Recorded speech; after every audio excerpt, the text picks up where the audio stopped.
So the Phantom Menace is back. After decades of ridicule, it is time to cash in, boys and girls, because after the long trek of hatred, the prequels are finally getting reconsideration. And now, beyond any doubt, the box office is clear. The fandom actually seems to like the prequels a lot. Now, are they liking them for good reasons or bad reasons? Yes, we can debate. But it is a tiresome genre online to find these endless clones of Red Letter Media and their really stupid complaints about the prequels. Now, I'm not blind. I do realize the prequels are, yes, masterpieces, but they have many, many flaws. I myself have gone through these flaws, and I'll go through more of them. So I would like this to be a time of celebration. But of course, a lot of grifters are going to also cash in and say, the Phantom Menace is still a bad movie. And listen, I'm open minded. I myself think The Phantom Menace is a top 10 film. Not of the decade, not of the 90s, not of Star Wars. It's top 10, period, which I know people think is crazy, but there you go. So I would put it like number 7, number 8 of greatest of all films, much better than even the original trilogy. But that is me. But let's listen to the complaining about the core. So minor spoilers for parts of the plot of Phantom Menace. To the Naboo, 'tis going through the planet core.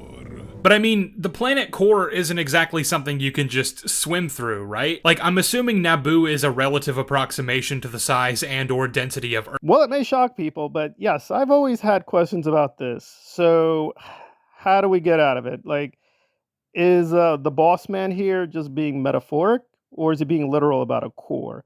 I mean, it could be Naboo just has a very weird core that is not really hot. That would be strange given the environment, but that could happen. Or the way they're going to get from the Gunga city to Naboo, or Theed, the capital. It's like, yeah, it's a little strange. I mean, like, how fast did they get there? When did they get there? Yeah, these things are a little ambiguous, and I'm okay with ambiguity. Now, does that mean we can let Lucas loose? Does that mean we can dismiss all criticisms? No, no. In some cases, ambiguity is a part of being a first chapter. Again, Lucas can't reveal everything in one go. This is chapter one of a multi chapter saga. So there are things that can be withheld or be a little mysterious within reason. I think the core issue is frankly very empty. And then he's going to give us another empty issue with invasion force.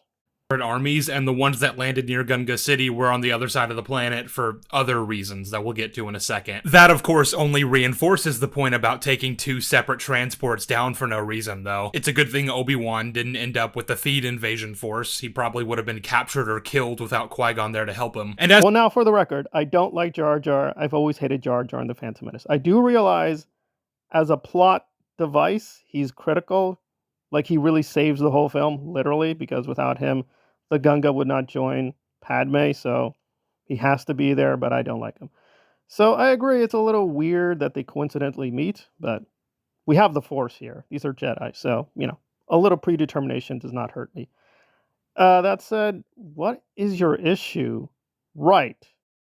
Gunray is a capitalist. Right. He likes money. This is not hard to figure out. Parts of this invasion force are to occupy and take the resources.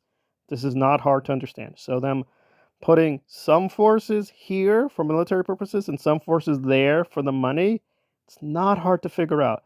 So I would assume the invasion force is a little distance from Theed, but not too far away. But really, we don't know.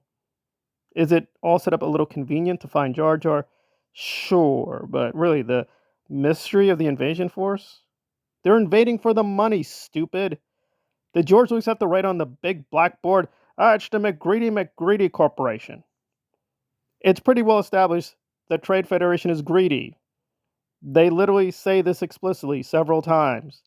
Greed is a major theme in all the Star Wars films. Jesus Christ, just pay attention. That said, I do agree, many flaws to Phantom Menace, and when we appreciate Phantom Menace, we should appreciate the flaws as well as the virtues. However, the flaws that the usual people keep grifting on are frankly very tiresome, and I'm getting really tired.